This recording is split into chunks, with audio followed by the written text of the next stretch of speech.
السلام علیکم دوستو، ابوظہبی ٹریفک پولیس کی طرف سے بہت بڑی اپڈیٹ۔ اگر آپ لوگ متحدہ عرب امارات میں گاڑی چلاتے ہیں تو یہ چیزیں آپ کو جاننا بے حد ضروری ہے، کیونکہ ابوظہبی نے 2025 کے لیے نئے سخت ٹریفک رولز انٹروڈیوس کیے ہیں۔ آپ یقین کریں، اگر آپ سپیڈ لمٹ سے 1 کلومیٹر فی گھنٹہ سے اپنا سپیڈ بڑھاتے ہیں تو آپ پہ فائن آ سکتا ہے۔ چلے آپ لوگوں کو اس سے آگاہ کرتے ہیں تاکہ آپ سڑک پر پھنس نہ جائے۔ مگر جو بھی چینل کے نئے وزٹر ہیں ان سے درخواست ہے کہ چینل سبسکرائب کرنے کے ساتھ بیل آئیکن بھی دبائیں۔ سب سے پہلی چیز تو یہ کہ سپیڈ بمپر ختم ہو گئی ہے اور 20 کلومیٹر فی گھنٹہ کی رفتار کا کنسیشن بالکل ختم ہو گیا ہے۔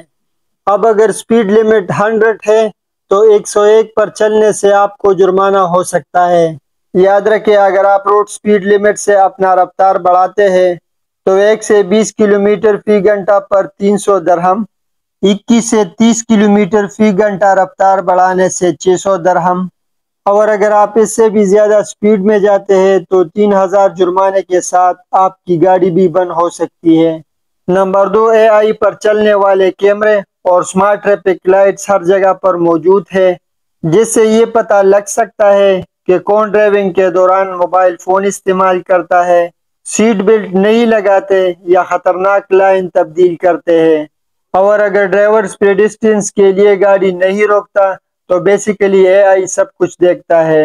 اور تیسری نمبر پر ہے بلیک پوائنٹس۔ اگر آپ ریڈ سگنل کراس کرتے ہیں تو 1000 جرمانے کے ساتھ 12 بلیک پوائنٹس اور 30 دن کے لیے آپ کی گاڑی بند ہو جائے گی۔ ڈرائیونگ کے دوران اگر آپ موبائل فون استعمال کرتے ہیں تو 800 درہم کے ساتھ 4 بلیک پوائنٹس، سیٹ بیلٹ نہ لگانے پر 400 درہم جرمانے کے ساتھ 4 بلیک پوائنٹس، اور پیڈسٹرینز کراس پر گاڑی نہ روکنے پر 6 بلیک پوائنٹس کے ساتھ 500 درہم جرمانہ ہو سکتا ہے۔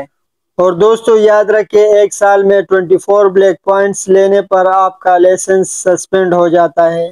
یہاں پر آپ لوگوں کے لیے کچھ نیا ہے، زیادہ سلو گاڑی چلانے پر بھی آپ کو جرمانہ ہو سکتا ہے۔ جی ہاں، ابوظہبی کے کچھ شہروں پر منیمم سپیڈ لمٹ ہوتا ہے، اس سے آپ کا سپیڈ کم ہونے پر آپ کو جرمانہ ہو سکتا ہے۔ لہٰذا اگر آپ سپیڈ لائن کو روک رہے ہیں یا اوورٹیک لائن میں سلو چل رہے ہیں تو آپ کو جرمانہ ہو سکتا ہے۔ ڈرائیونگ کے لیے کم از کم آپ کی عمر سرکاری طور پر 17 سال ہونی چاہیے۔ کسی بھی قسم کے گاڑی سے زیادہ شور آنے سے بھی آپ کو جرمانہ ہو سکتا ہے۔ لہٰذا محفوظ ڈرائیونگ کریں، قانون پر عمل کریں، اپنے پیسے بچائیں اور بلیک پوائنٹ سے بچیں۔